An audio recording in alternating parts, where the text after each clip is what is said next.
This is the X-Zone Broadcast Network, broadcasting worldwide on broadcast affiliates and satellite program providers, including CNN Broadcast Network, Sirius Satellite Network, Star Media, Good News Radio Network, Angel Broadcast Network, Wiki Broadcast Network, and WPBN TV. For more information on the X-Zone Broadcast Network, visit us at www.xzbn.net.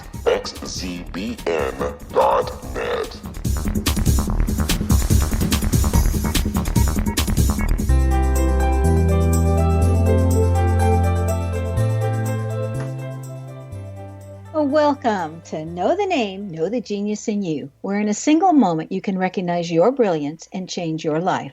This is a transformational hour that covers an array of topics that demonstrate how individuals use their native talents, as shown in their name, to look at the ordinary in extraordinary ways. Albert Einstein once said that everybody's a genius. Why would one of the smartest people on the planet declare that everyone is a genius unless he knew that to be true? I'm your host, Sharon Lynn Wyeth, creator of Namology Science and author of Know the Name, Know the Person. And in each weekly show, you'll hear the fascinating ways other people discovered the genius in them and what they were able to accomplish. At the end of each show, you'll hear clues on how you can recognize your own innate genius. All over the world, people have many, many diverse interests. And in that vein, people have asked about different occupations and areas of life that have highly interested them. People want to know how highly successful people have managed to achieve their genius mindset by utilizing the gifts that are seen in their name using namology science. So how does someone express their creative talents, and how does someone share those gifts with others in such a way that all benefit? Our expert tonight is Lucy Destin, who has developed her genius in the area of healing others by seeing how their belief systems impact their lives and by holding the space for actual physical healing to take place. Lucy graduated with a BA in English from Loyola Marymount in Los Angeles, California, and then earned her master's degree in counseling and human development from Troy State University in Eglin Air Force Base, Florida. She has been in private practice as a licensed practical counselor since 1982. She originally counseled in Florida and Alabama. However, others discovered the effectiveness of her techniques and started inviting her to their areas. So her work eventually expanded to cover much of the United States. Her work evolved and began to form itself in 1983, courtesy of her lack of feeling fulfilled with the talk therapy she was doing with her clients, coupled with an experience called an awakening with the extraordinary Ron Hall, who introduced her to the expanded reality of energy work. Her own version of energy work, which she calls lightning, gradually came together between 1984 and 1986. Lucy attended several of Ron's training intensives, which were invaluable in her development. While still keeping her toes in the traditional psychotherapeutic waters through her formal counseling appointments, they became less and less frequent as her interests were expanding. Lucy started being sponsored to do workshops and individual sessions in a variety of places, like Austin and San Antonio, Texas, San Diego, California, Scottsdale, Arizona, New Orleans, Louisiana, and then they kept expanding. Atlanta, Georgia, Nashville, Tennessee. She was even considered a healer and sage in her own state of Florida. Her work evolved from the 3-hour lightning session to include a 1-hour informal session, which was called a word from your sponsor or a light reading. Both formats, her lightnings and her light readings, have the same goal: to create the space for the release of emotionally bound energy. Starting in 1995 and continuing for 9 years, Lucy organized and led 4 to 6 day intensives. She had continued to lead seminars and healing sessions during the last 9 years, with the only difference being that the group focus has been on smaller groups and lasting only 1 to 2 days instead of 4 to 6. She is currently semi-retired. She's still doing phone readings, but fewer in-person lightnings. Lucy can be contacted at lightworker@earthlink.net, and she spells her lightworker Lytwkr. Lucy Destin's name indicates that she has a great sense of humor, enough self-confidence to know she can conquer any quest that she deems worthy, and that she's highly likable. She can get along with anyone that she chooses. Her name also suggests that she's here to literally change other people's destiny to be brighter. Her memory is also remarkable. Again, her name indicates that she's not interested in being in charge of others, and vice versa, does not want another to be in charge of her. Welcome to Know the Name, Know the Genius in You radio show, Lucy. Thanks, Sharon. That was just a great introduction. And we have known each other for 30-something years, I think, now. Yeah, it's been a long time.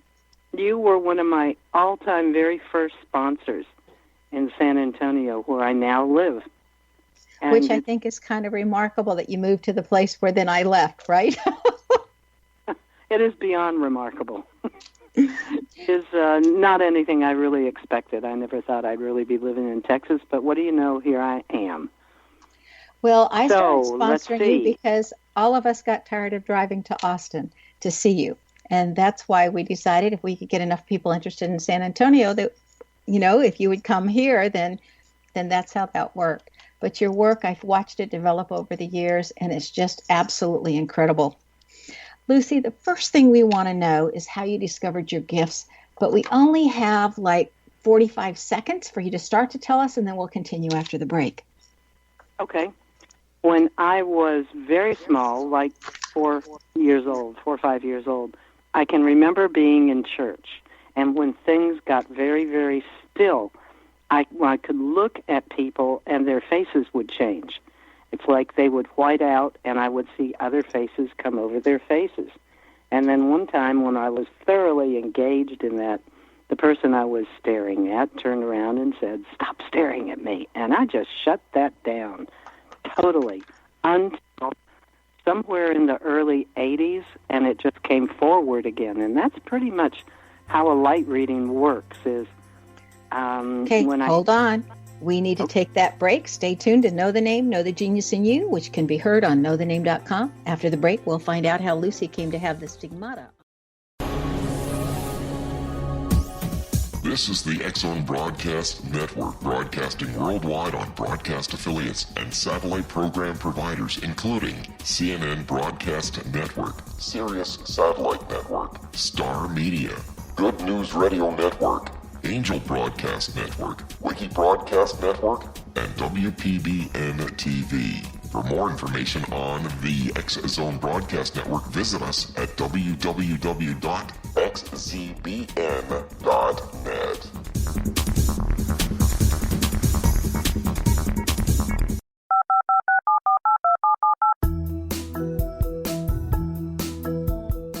Did you know that when you're on the road with limited data or Wi-Fi, you can still listen to the X-Zone Radio Show with Rob McConnell, The Science of Magic with Gwilda Wiyaka, X-1, Dimension X, Space Patrol, and every minute of the X-Zone Broadcast Network by calling 213-401-0080, courtesy of Audio Now. No smartphone, app, or internet needed. It saves your data plan, and it's free if you have unlimited minutes. Call 213-401-0080 to listen on any phone, anytime, anywhere. Remember 213-401-0080 for the best of the paranormal, parapsychology, and sci-fi radio programming anywhere, 24/7, 365.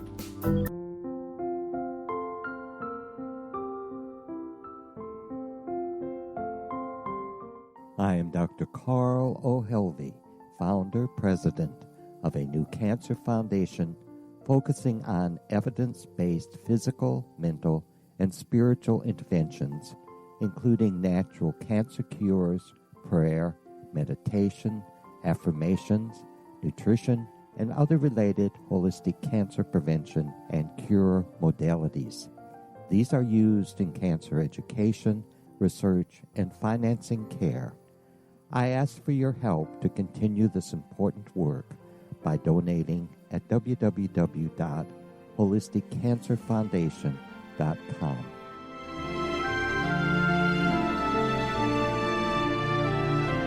Hello, I'm Pete Marsh. With my daughter Justina, we will be presenting the new radio show, Too Good to Be True. If something seems too good to be true, it usually is. But with the help of Justina's amazing gifts, we're going to gain insight into questions that don't yet have complete answers. Have you wondered who built Stonehenge and for what reason? Why are crop circles found in the same region as Stonehenge and elsewhere? Are crop circles a hoax, or are they created with technologies that we have little knowledge of? Who built the pyramids in Egypt and also in other countries? How and why were they built? Was the Titanic switched with the Britannic as part of a gigantic insurance fraud, or for more insidious reasons? What caused the Tunguska event when trees were flattened over an 800 square mile area in Siberia? Will the new insights be too good to be true? Well, that will depend on what you are prepared to believe. Please join us as we start on this journey together. For more information on Too Good to Be True, visit www.xzbn.net. Little children aren't the only ones afraid of the dark. Millions of soldiers return from war zones with PTSD, anger, frustration, fear, and loneliness, much of which surfaces during the darkness of the night. You have the chance to change the lives of these American heroes. Songs and Stories for Soldiers.us provides free MP3 players for these men and women. With a list of 3 million songs in 16 different styles, 100,000 audiobooks, and 30,000 old-time radio programs, every veteran can find something to soothe and comfort them at no cost. All our players contain an 8-hour audio program designed to help veterans fall asleep. With 1,500 plus vets now participating, it's our goal to deliver 10,000 audio players this year. Go to our website at songsandstoriesforsoldiers.us. Help us help a veteran make it through the night.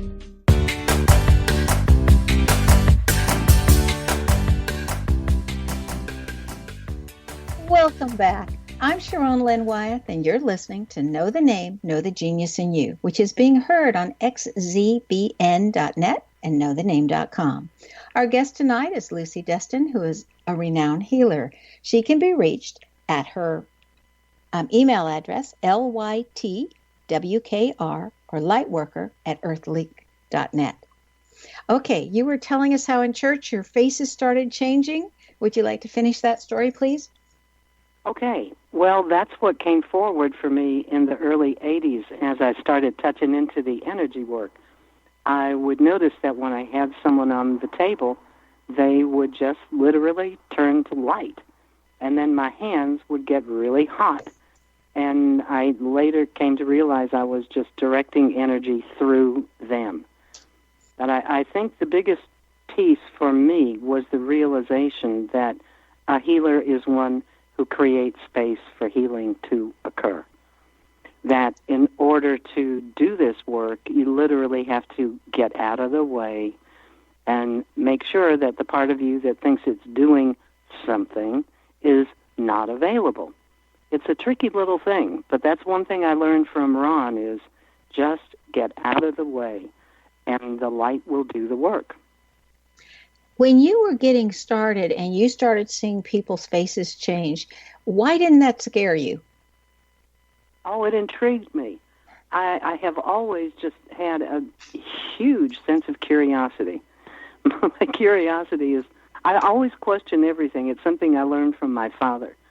He always said, just question everything, particularly authority. Just don't question me, which, well, I didn't do too well with that. But I have always questioned everything, wanted to know what it was about, and I've always been intrigued rather than fearful. I think that it just came in with the package. Everybody has stumbling blocks along the way, when you're going to go for something. How did you overcome yours? Some of them, it really took me a while, and most of them had to do with interpersonal relationships.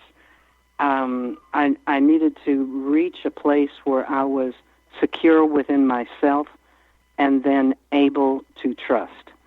And one of the things that has been really effective for me is allowing the thoughts to follow the breath, allowing the breath to flow on through the body, be accepted in the heart center, relax through the midsection, and trust to the base of the spine into the earth.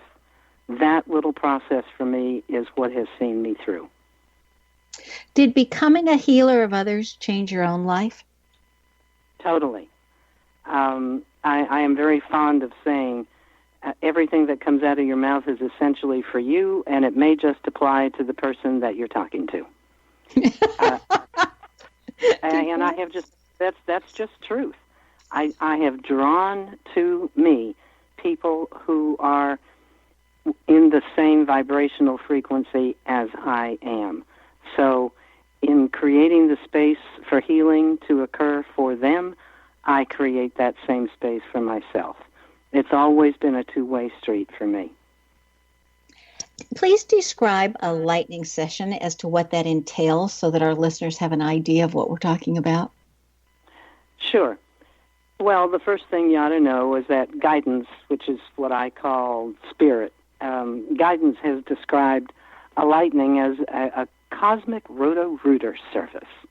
It's just the complete clean-out, and we start with first we pick your right brain, and we have you color a picture, and then we pick your left brain, and we play some cards, and then we put you on the table, and that is when the energy comes in and literally does the rest. So the person on the table just gets to take a nap, and I get to stand at the table and get out of the way and just allow the energy to flow through and release what is available to be cleared at that time. Now, underneath your table, you have quite a picture going on. Would you tell us about the rocks and the candles and that? Oh, I do. I set up a little force field under the table, which has been very useful in assisting me above the table. I use crystals. I've always been drawn to crystals. Each person has a totally unique and different layout for each table session. The candles, they bring up the element of the fire.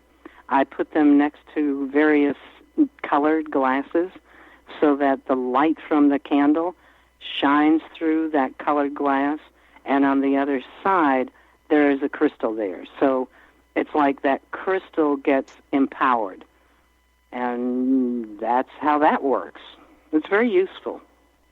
When you're picking colors or the stones, or are you looking for a certain vibration, or is it just instinct, or how do you know what you're doing? Honestly, the colors come off of the picture that the person draws, because the picture is done with crayons. There are no instructions for that picture. So whatever it is that goes down on that paper is the guidance that I use to pull the colors under the table. And now the cards you talked about, they're just not ordinary 52 cards in a deck. Tell us about those. Well, that has evolved also. I used to use a deck called Stargate that was just wonderful, and it took me to about maybe 12 or 15 years ago out of the 30 whatever that I've been doing this work. And then I was introduced to a deck that was called Osho Zen Tarot, which has nothing to do with Tarot whatsoever. The images are very vivid and clear, and I just have the person do a very simple layout, and I'm still astonished at how right to the point that layout gets. I don't use the book that goes with the cards. That is just totally intuitive on the part of the person pulling the cards, and on my part when I toss in my 2 cents worth. You know, you have a stigmata on your hands. Many of us have seen it, and that's a Catholic symbol. I don't know what else to call it, but it's literally what you call when your hands heat up and the energy comes through. Would you describe what that feels like? Because so much energy comes through that anybody on your table can feel that. Well, it's just really hot, and people on the table tend to get hot, and I get to feel very hot a lot of times when I'm at the table doing the work. And the other thing to keep remembering is I come from a really, really totally Catholic background. My father was a teaching brother at Notre Dame and for like 30 years, and my mother was what was called a lay nun. And sometimes I say to people, well, my father was a priest and my mother was a nun. I have a right to be weird. That's a little exaggeration, but still, there was a whole lot of Catholicism going on in my household. And my father, when he was a member of the order, he actually disagreed with the doctrine twice and got excommunicated and had to be reinstated because it turned out he was right. So I grew up in that, which means that I had a bit of an aversion to organized religion. When I hit the place where I was awakening myself, my work is very, very eclectic. It isn't focused on any particular religion at all. It's focused on the Creator source and guidance and the God in each person. Now, when you wave your hands or you move your hands over somebody on the table, often we hear a crackling or something that almost sounds like lightning bolts going off. How is that created? Or do you have anything to do with that, or is that just a byproduct of all that energy? It seems to be a byproduct, because what goes on is that as my hands are moving through the energy and dispersing places where it is clumped up, it'll give a little crack when it breaks up and leaves. It's closer to like a static electricity in a way, but yeah, it's pretty pronounced. Now, many people have gone on your table and come back and said that's the closest thing to psychic surgery of what their understanding of that could ever be, because so many people have needed surgery or been told by their doctors that they needed surgery, gotten on your table and went back to their doctors to hear, what did you do? You no longer need surgery. So when your guidance team is coming in or you're talking with them and you're working, do you have any idea what's going on, or do you just say, I'm following and being the instrument that's being used, and whatever happens, happens?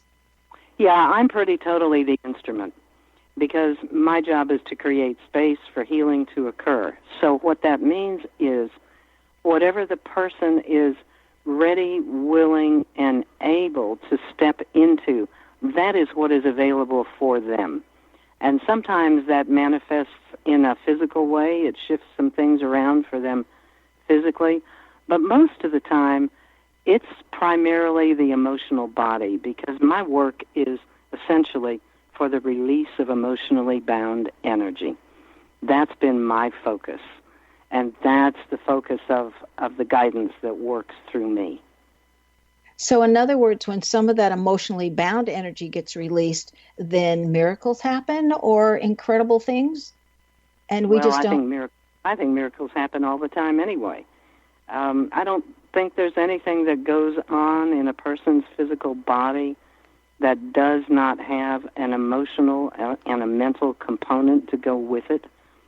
So many times when something is neutralized and cleared at the mental or the emotional level, sure, there is definitely a trickle-down effect.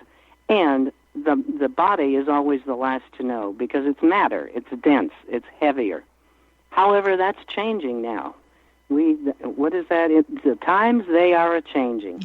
And I have noticed, and I have been told so many times, that we are now currently in a period where it's called a prep period. And the prep period started 5 years ago. And it culminates December solstice, the winter solstice of this year. And at that point, we are moving into a totally new paradigm of how things are going to operate. We're getting a taste of it now, and there's a summer solstice coming up in less than 3 weeks, I think. And that's a real major deal this year, because it's the last summer solstice of the prep period. But people have certainly been feeling this. I have been saying over and over again, this is a period of maximum exposure, because the light waves that are inundating this plane have intensified exponentially, and it will expose anything that does not know itself as love. Because that's the key to the whole thing. You know, my sense is that what we are here for is to awaken to the truth of ourselves as the love we are, and then to hold that awareness with some consistency, and so that the rest of us can come to know itself as us. The rest of us meaning the body, the ego, the mind, all the parts and pieces of us, can come to know themselves as the love. Because at that point, Creator Source can express and experience through us. And I really feel that that's the goal. That's the mission statement of why we're here. Wonderful. We need to take another break. Stay tuned to Know the Name, Know the Genius in You. This show is dedicated to a different effective healing modality. After the break, we'll find out about some of the different ways that Lucy has assisted people's understanding of the world.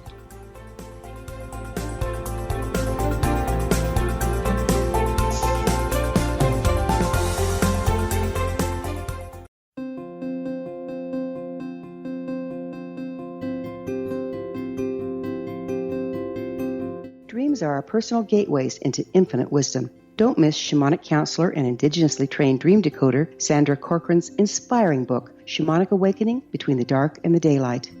This remarkable work chronicles Sandra's 35 years of experience with diverse wisdom keepers and her initiations throughout the Americas and across the British Isles, Turkey, Greece, and Egypt. Sandy's knowledge of symbology, psychology, and myth influence her dream blog and workshops.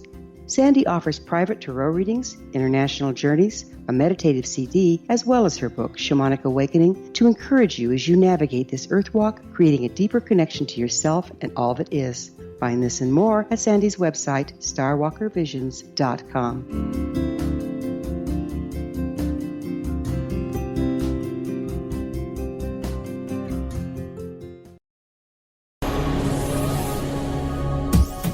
This is the X-Zone Broadcast Network, broadcasting worldwide on broadcast affiliates and satellite program providers, including CNN Broadcast Network, Sirius Satellite Network, Star Media, Good News Radio Network, Angel Broadcast Network, Wiki Broadcast Network, and WPBN TV. For more information on the X-Zone Broadcast Network, visit us at www.xzbn.net.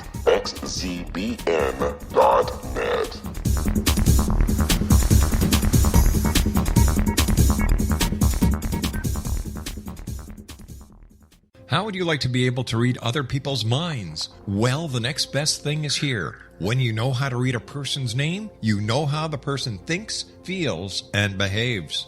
Each letter in our name holds a key to unlock our true essence. Our name contains both our gifts and challenges in this lifetime. Mnemology science discovers personality secrets hidden in the placement of the letters of our names, including the first and last impression people remember about us. Sharon shows us how to interpret the arrangement of letters as outlined in her book, Know the Name, Know the Person. Sharon Lynn Wyeth created mnemology science after 18 years of research and testing her theories, and has supported thousands of people around the world in understanding themselves and others better. You'll enjoy Sharon's unique teachings as she shares her system to learn the gifts behind your given birth name. Even if you don't like your birth name, there are jewels in this book. If you're thinking of changing your name, ready to name your child, or wanting to get along better with others, this is the book for you.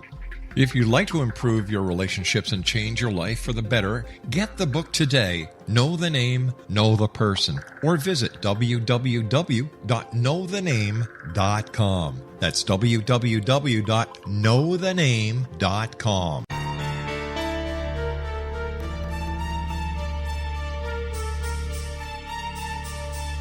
Hello, I'm Justina Marsh, and with my dad Pete, we are going to present a new show called Too Good to Be True. Together, we are aiming to discover more truths about this world and beyond. Do you have unanswered questions about the world?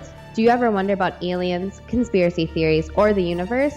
There are many shows discussing subjects such as pyramids or UFOs, but we want to relay this information based on our own research, including from spiritual means. Hopefully, listeners will be helped with their own beliefs and will appreciate the psychic insights that add to the previous research and information. We both look forward to sharing this insight and beginning this journey with our listeners. Visit xzbn.net for more information about when to listen.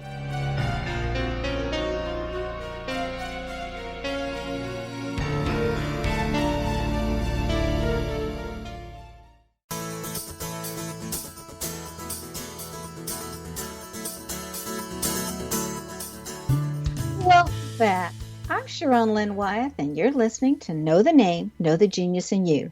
Our guest tonight is Lucy Destin, who can be reached at lightworker@earthlink.net, and you spell Lightworker Lytwkr.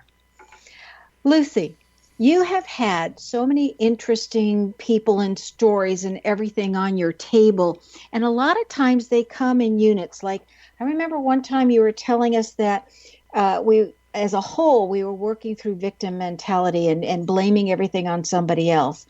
What's the most common thing that you're seeing these days that it would be nice if everybody understood what we were going through and what we were currently clearing? Well, I think that one right there is probably right at the top of the list. Guidance doesn't use the term victim. They prefer done to, because victim just seems to have so much hanging off of it. But the ego and the mind, which I call the navigator, I put them together and call him the navigator. The navigator tends to focus on the content of the reality, the situation, the circumstances. And a lot of times that feels like, why is this happening to me? So a lot of the focus of my work has been to create the space for people to start noticing the energy patterns behind the situations and the circumstances that one has to deal with in their life, or that one is drawing to themselves, because that's what's really going on. So if the energy pattern can shift, then the person's life experience changes. They stop having to do the same thing over and over with different people that seem to be different from what they're used to, and they turn out to be exactly the same. That piece right there is one where working with the energy patterns is most useful. There is a place where if a person decides that they, in spirit form, have actually designed their own life path, then they can begin to see that everything that is going on is actually required. It's a required piece of their life path. And then if they can move into a place where they can forgive themselves for requiring it, that is a way for them to touch back into the truth of their power, so that it no longer seems that things are happening to them. That's probably the biggest piece of all, right there. And the people that I have worked with, the ones that keep coming back are the ones that allow themselves to have that realization, their perspective shifts, and then their perception shifts, because the perception actually determines a lot. The next thing that goes on is they start having different experiences, and then their history shifts, and then their belief system, and then what they have held as truth. Everything seems to expand when people start focusing on the energy and the energy patterns behind what is going on in their lives. That's really the bottom line to all of it, I believe.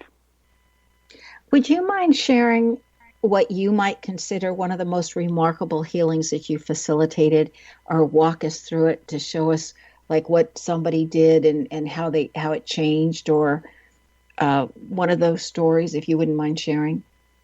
Sure. Well, I can't move through that without mentioning how music is such a big part of what I do. The music sets the stage, and the music is determined pretty intuitively also. But the music will foster an energy where the person on the table, and I'm just going to go to one particular instance where this person came in and was having some really, really major difficulties in the solar plex, the midsection. It's almost as though her stomach was just tied in knots. And while she was on the table, totally relaxed, pretty zoned out, there was a place where the music reached a crescendo, and she just literally her body involuntarily just shook. It shook like she was going to vibrate right off the table. And when that session was over, it took her a while to ground herself and get clear about which reality her body was in. And I gave her a little something to eat. And the next day she called, and that stomach situation was gone. But it was literally a question of her stomach was tied up in knots as a result of how she was holding a childhood experience. So it was really as though her history was superimposing itself on her present and calling the shots for her. A lot of times we touch into the child part, although the work that I do is not inner child work. Many times, however, you have to go back to that age in yourself where the disorder occurred. And when you go back to that place and you create a lot of safety for the age you were when you experienced that, and you deliver a message to that age of you that says, it's okay. You haven't done anything wrong. It's not your fault. You're not to blame. When that message gets delivered and it goes all the way through, that is where the healing occurs a lot of the time, right there. Would you say that forgiveness has something to do with that?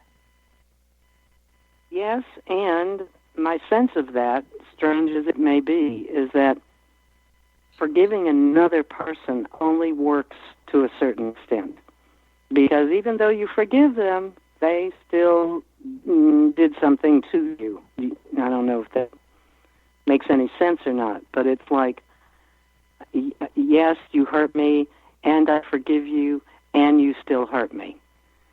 So the place that I encourage people to get to is a place that says, I forgive myself for requiring that experience, and I release this person from the role that they have played for me, and I release myself from the role that I have played for them.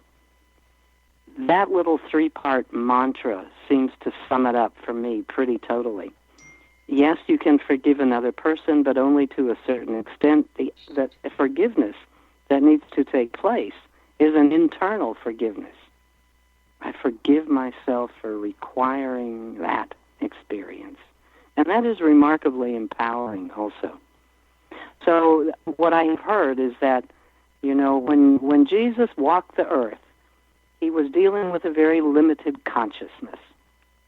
There was only so much that he could say that would hit home and be received.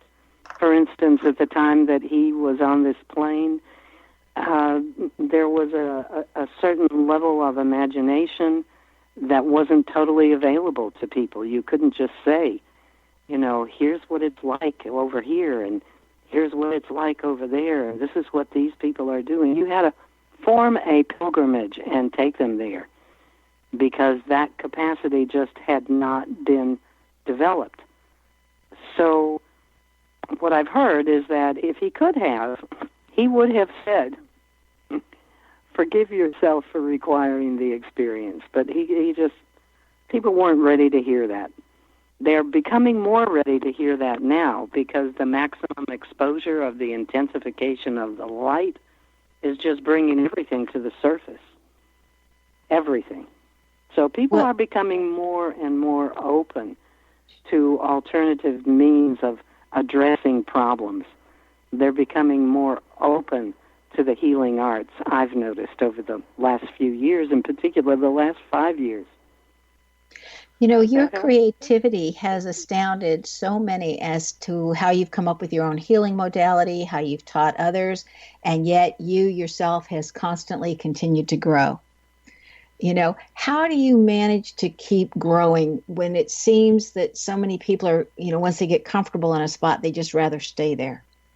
Oh, well, it's really easy once you find a comfort zone. However, my experience is that you don't really get to stay there all that long. different things come forward. As long as you are wearing a bodysuit, you will have something to deal with. Everybody is trying to manage something, be it physical or emotional or mental. I've noticed that. Everybody is managing something. Everybody is dealing with something. I think it's just part and parcel of being in a human form, of being in this third-dimensional, dualistic reality. It's really a big task that we signed up for, you know? We signed up to manifest in form, which is just so dense, and to bring that light that we are forward in such a way that the matter can come to know itself as light. And back in July of last year, I think this was originally scheduled for the last summer solstice, but it was a little late. There was a point where the light reached the core of the earth. And from time to time, when I'm doing a reading with someone, we open the door to hear from Mother Earth, and she has just been so delighted about that. But what that translates to is the light is now at the core of every cell, of every living thing on this planet. And that's what I'm talking about when I say maximum exposure, because every cell is now in a place of wanting to operate in that light. And anything that doesn't know itself as light, doesn't know itself as love, is just coming forward and standing up on its hind legs and hollering, "Hey, what about me?" Speaking of hind legs, you take your dog Cisco to the hospital with you when you're seeing people. What does Cisco bring that otherwise it would be lacking if just you showed up? Well, I will refer to my rheumatologist, who was one of my best friends on the face of the planet. And there was a point, I think it was 3 years ago or so, when we had just come from the hospital, where my dog works with the heart patients, by the way. He assists them in regulating their blood pressure. And it's really easy. He just hops up on the bed, they put their hands in his fur, and the blood pressure goes, But it was really, really hot here in San Antonio, and I was headed for an appointment with the rheumatologist, and I had to bring him in. I couldn't leave him in the car. And I brought him in not knowing how he would be received. And when we went back to the tree, well, the first thing he did was he went around and said hello to everybody in the waiting room, because he's such a politician. And he's such a big dog. When we went back into the treatment room, my rheumatologist immediately got on the floor with him. She knew who he was. She looked at me and she said, "There is a healer in this dog. Did you know that?" Okay, hold that thought right there, because we need to take our last break. Stay tuned to Know the Name, Know the Genius in You on xzbn.net and knowthename.com. After the break, we'll find out what Lucy has in her name that has assisted her that you may have in your name as well.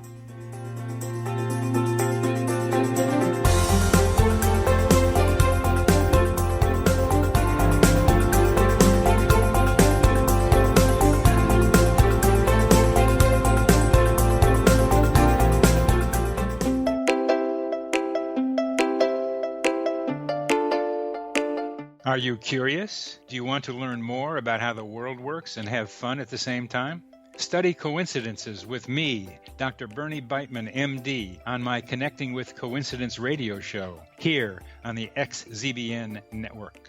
Listen to Jungians theorize, statisticians randomize, true believers evangelize, while I categorize. I dance to the rhythm of coincidences. People who experience me see more of them.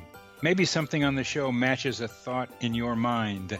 Let us know. Expand your mind to the weirdness happening around you. Synchronicity spoken here, there, and everywhere. For more information, put Connecting with Coincidence in your search engine and find my website, my social media sites, and my blog.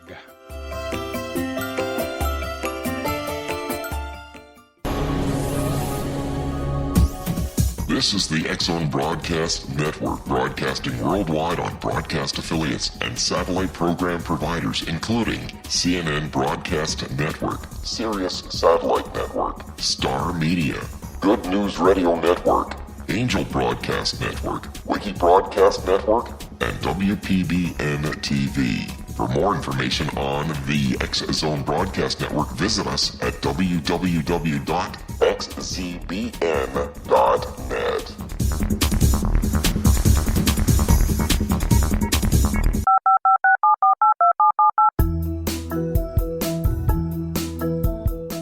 Did you know that when you're on the road with limited data or Wi-Fi, you can still listen to the X-Zone Radio Show with Rob McConnell, The Science of Magic with Gwilda Wiyaka, X-1, Dimension X, Space Patrol, and every minute of the X-Zone Broadcast Network by calling 213-401-0080, courtesy of Audio Now.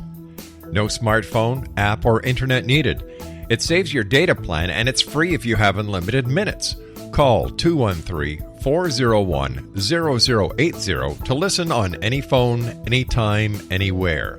Remember 213-401-0080 for the best of the paranormal, parapsychology, and sci-fi radio programming anywhere, 24/7, 365.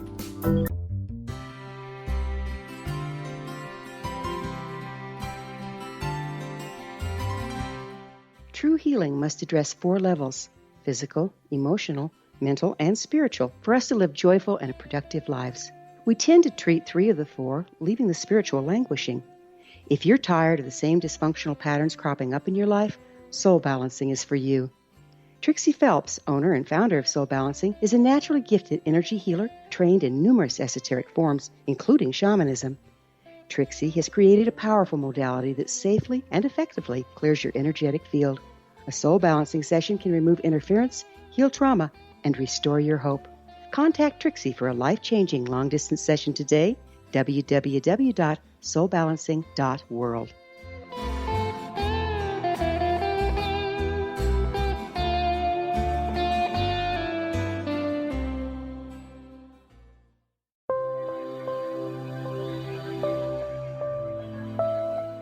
There's a legend shared by many indigenous cultures of a time when the nations were cast to the 4 corners of the world. Each nation was given a body of sacred knowledge that held a different portion of the truth to preserve. True reality could not be known until all the nations reunited, combining the information. If a single one was missing, the world could not be reborn and darkness would prevail. The Science of Magic Radio is dedicated to reuniting the sacred knowledge. With the understanding, none of us has all the answers, but together we can open new perceptions and possibilities. Through our combined vision, the world can be reborn into a place where darkness no longer prevails. Join me, Gwilda Wiyaka, and the Science of Magic daily on the X-Zone Broadcast Network, xzbn.net, or visit us at thescienceofmagic.net.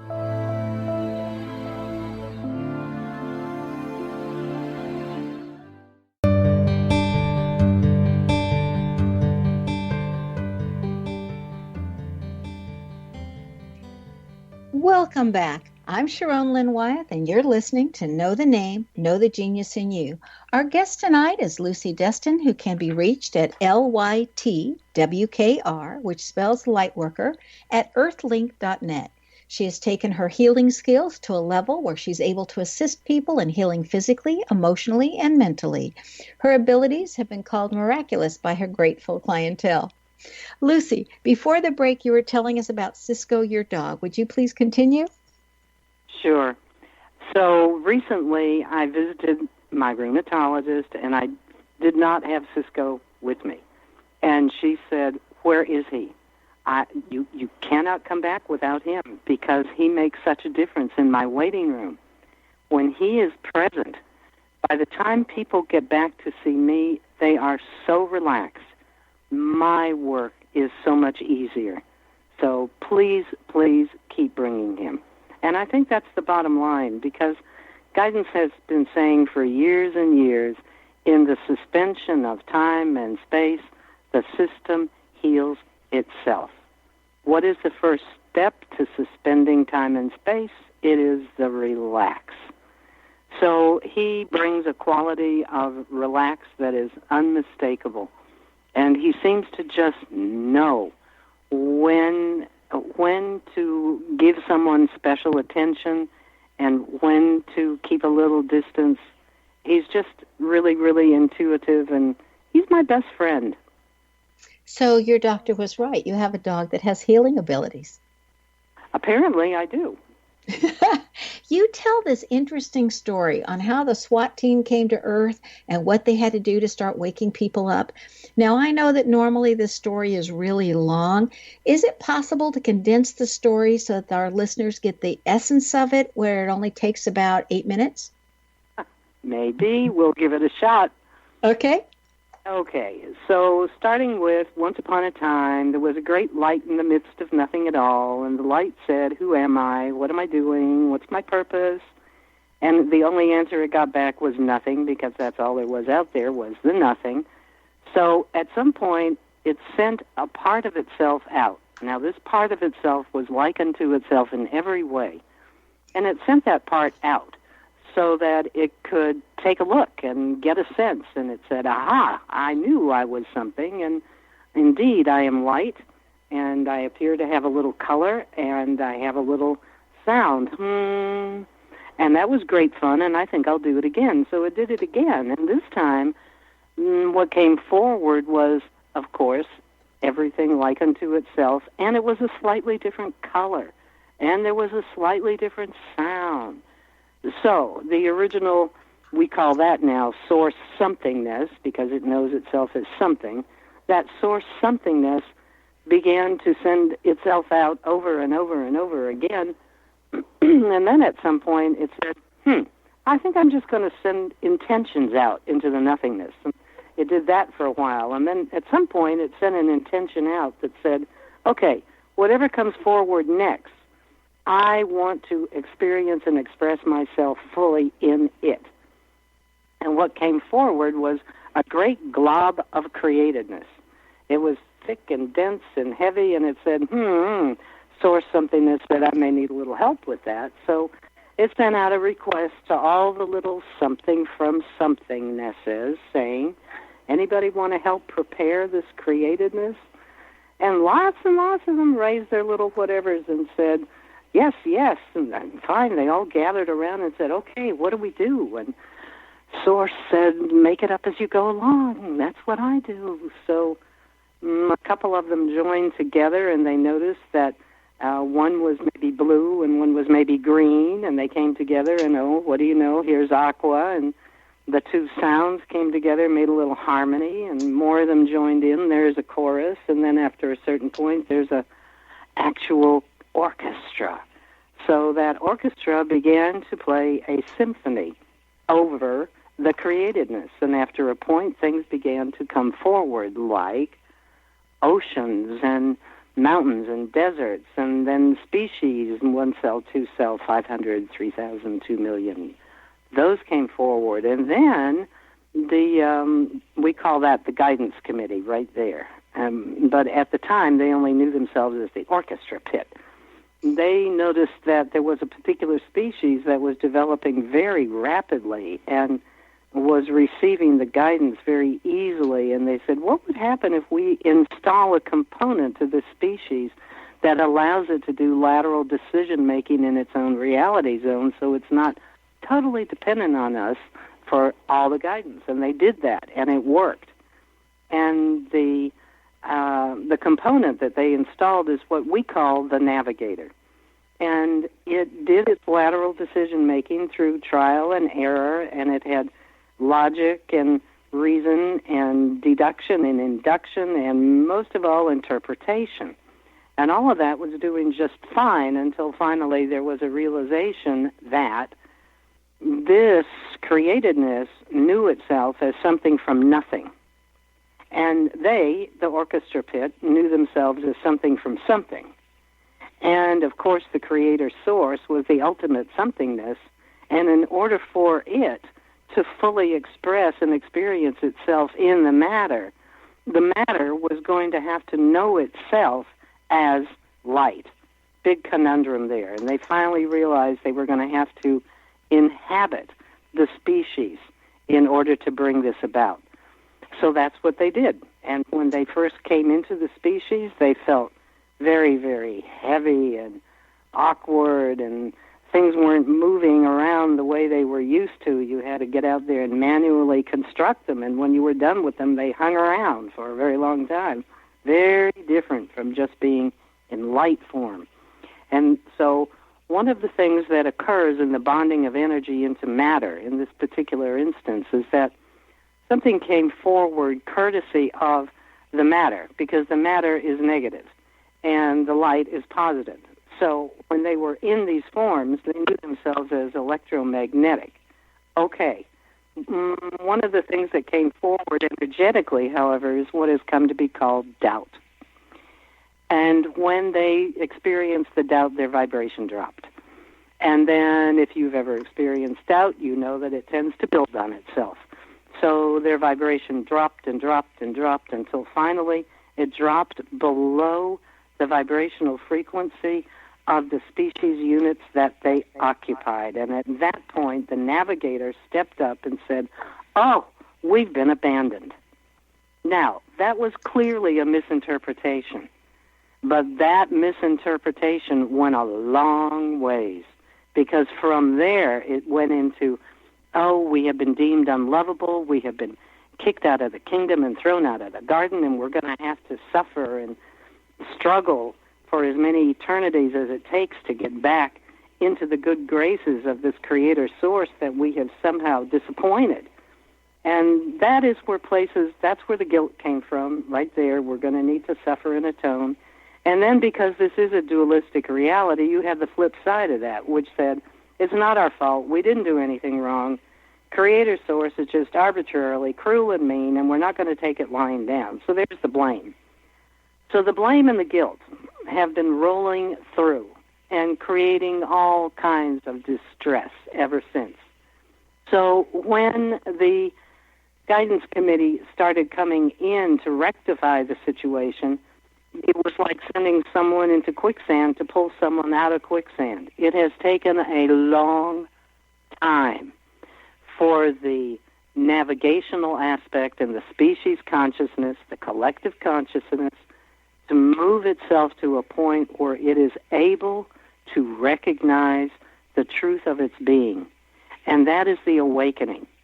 The key piece of the awakening is that people do not come in to wake up others. When they are on their way in, they are very clear, I am here to be the love. That's it.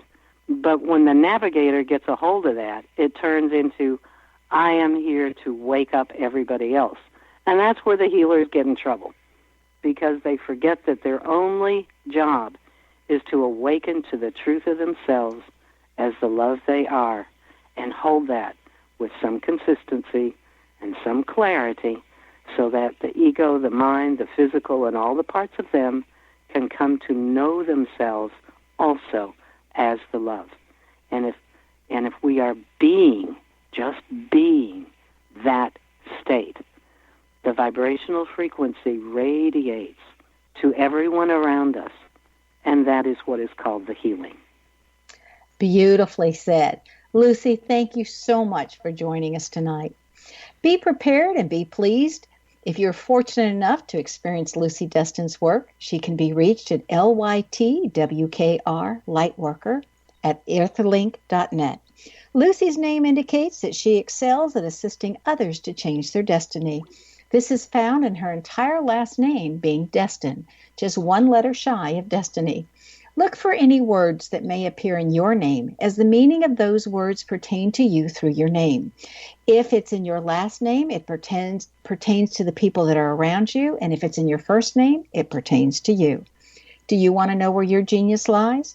I'm Sharon Lynn Wyeth, host of the radio show, Know the Name, Know the Genius in You, which can be heard every weekday at various hours right here on xzbn.net radio, an X-Zone radio station, and on knowthename.com. If you wish to know how to read a person's name or more about your own name and how you can discover your innate genius, go to the website, knowthename.com, and give yourself the gift of a session to find out what your name says about you and how knowing what your name means can help you live to your best and highest. You can schedule an appointment with me, your host, by visiting knowthename.com. Remember, once you know the name, you know all about the person. So this is Sharon Lynn Wyeth signing off.